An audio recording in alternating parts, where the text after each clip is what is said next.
আসসালামু আলাইকুম ভিউয়ার্স, সবাইকে স্বাগত জানাচ্ছি এইচএসপি এগ্রিকালচারাল কিচেনের আজকের আয়োজনে।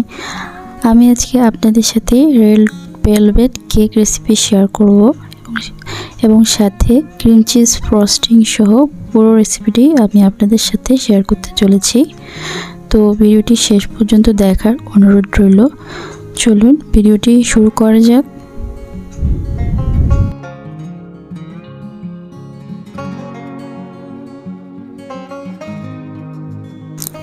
আমি প্রথমে শুকনো উপকরণগুলো চেলে নিচ্ছি। আমি আজকে এগলেস কেকটা তৈরি করব, তাই এখানে আমি হাফ কাপ এবং 1/3 কাপ ময়দা নিয়ে নিচ্ছি। 1 টেবিল চামচ কোকো পাউডার দিয়ে দিচ্ছি এবং জর্দার লাল রঙের যে কালারটা আছে ওটা আমি 1 চা চামচ দিয়ে দিচ্ছি। এর থেকে বেশি দেওয়া যাবে না। এখানে আপনারা food colour, oil base food কালারটা ইউজ করতে পারবেন এই জর্দার কালারের পরিবর্তে।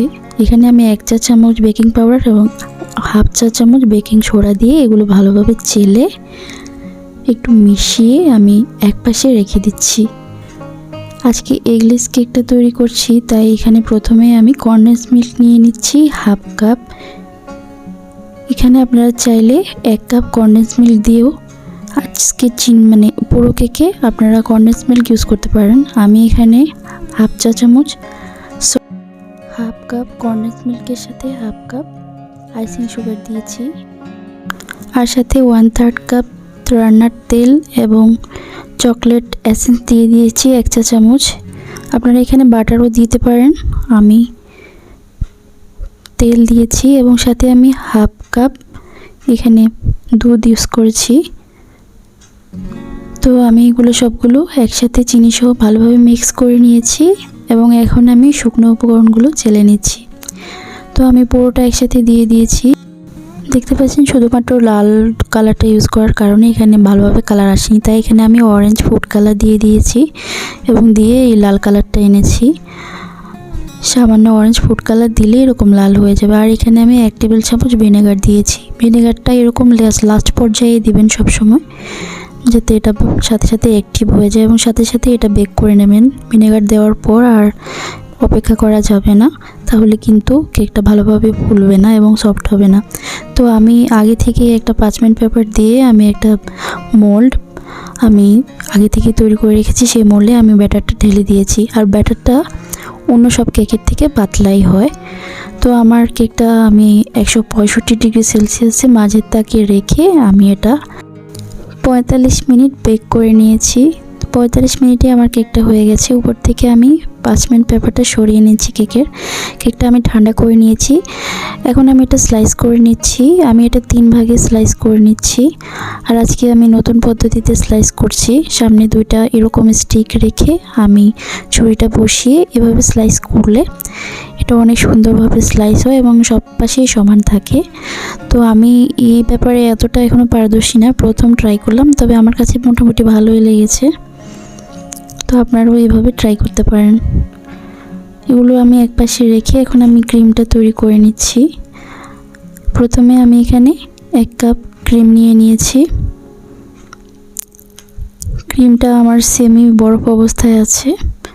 এটা আমি ট্রপোলাইটের ক্রিম ইউজ করছি। তো এটা আমি 5 মিনিট ভালোভাবে বিট করে নেব।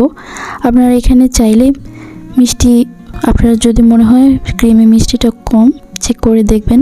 তাহলে এখানে আপনাদের পছন্দ অনুযায়ী আপনারা চিনিটা অ্যাড করতে পারেন। আবার যদি আপনারা মিষ্টি কম খান সেক্ষেত্রে না অ্যাড করলেও চলবে। এখানে আমি চকলেট এসেন্স দিয়ে দিয়েছি হাফ চা চামচ, আর সাথে আমি 1 টেবিল চামচ আইসিং সুগার দিয়েছি।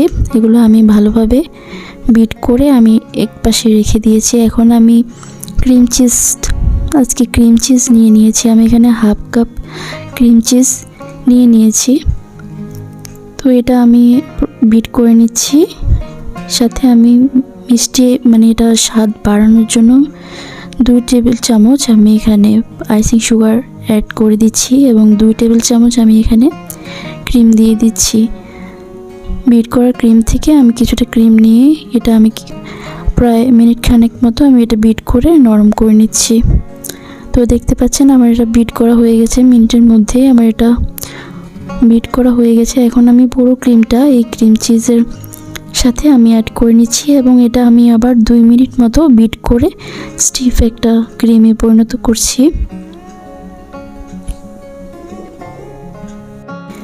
তো আমার ক্রিমটা বিট করা হয়ে গেছে।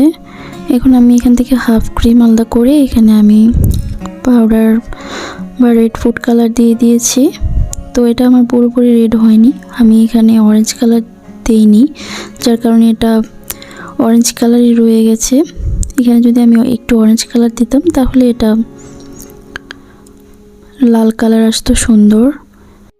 তো আমি আজকে ডাবল লেয়ারের ক্রিম দিয়ে কেকটা ফ্রস্টিং করব, তাই আমি এক পাশে সাদা রেখেছি এবং এক পাশে লাল রেখে এটা একটা পাইপিং ব্যাগে M1 নজেল দিয়ে এটা আমি সেট করে নিয়েছি।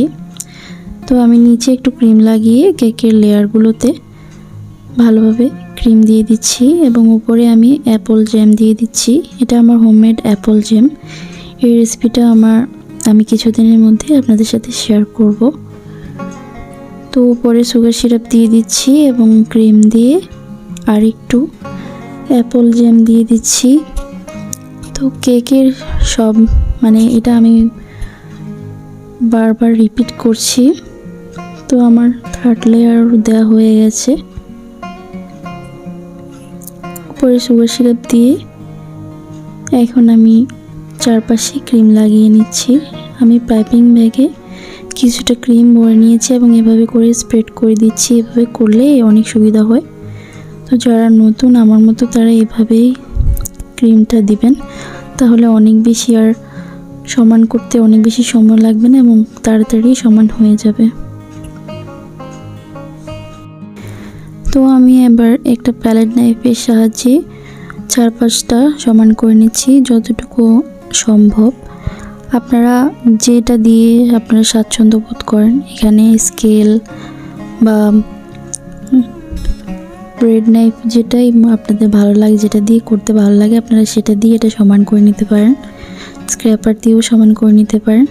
তো আমি যে পাশে একটু ক্রিম মনে হচ্ছে কম হয়েছে সে পাশে আর একটু ক্রিম লাগিয়ে সমান করে নিচ্ছি। আর যে পাশে আমার মনে হয়েছে বেশি ক্রিম আছে সেখান থেকেও আমি কিছু ক্রিম আলাদা করে সরিয়ে নিচ্ছি এভাবে করে। তো এভাবে চারপাশে ঘুরিয়ে ঘুরিয়ে দেখবেন কোন পাশে ক্রিম কম মনে হচ্ছে সেখানে একটু দিয়ে নেবেন এবং যে পাশে ক্রিম মনে হচ্ছে বেশি সে পাশে থেকে একটু একটু করে সরিয়ে নেবেন। উপরের সারফেসটা আমি সমান করে নিচ্ছি যতটুকু আমি পারি, আমার সম্ভব হচ্ছে। তো আমি এটা মোটামুটি সেট করে নিয়েছি। উপর থেকে আমি কেকের ক্রাম্বসগুলো দিয়ে দিয়েছি। তো আমি এখন সেই M1 নজেলে যে ডাবল লেয়ারের ক্রিম ভরেছিলাম আমি সেটা দিয়ে একটা ব্যাননের মতো এঁকে নিচ্ছি উপর থেকে এবং পাশ দিয়ে আমি এভাবে ঘুরিয়ে একটা গোলাপ তৈরি করে নিচ্ছি এবং নিচে বর্ডারে আমি সেই একই নজেল দিয়ে একটা বর্ডার এঁকে নিয়েছি লম্বালম্বিভাবে।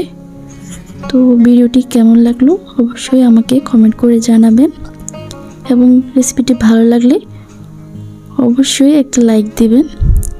ভিডিওটি শেষ পর্যন্ত দেখার জন্য আপনাদের অসংখ্য ধন্যবাদ। তো সবাই আমাকে বেশি বেশি করে সাপোর্ট করবেন, আপনাদের সাপোর্টের আমার অনেক প্রয়োজন আছে। আপনারা সাপোর্ট না করলে আমি কিছুতেই এগোতে পারবো না। তো আপনাদের কাছে রিকোয়েস্ট আপনারা সবাই আমার চ্যানেলটি সাবস্ক্রাইব করবেন। তো আজকে এই পর্যন্তই, আবার চলে আসবো আপনাদের সামনে নতুন কোনো রেসিপি নিয়ে। ততদিন পর্যন্ত সবাই ভালো থাকবেন, সুস্থ থাকবেন। আল্লাহ হাফেজ।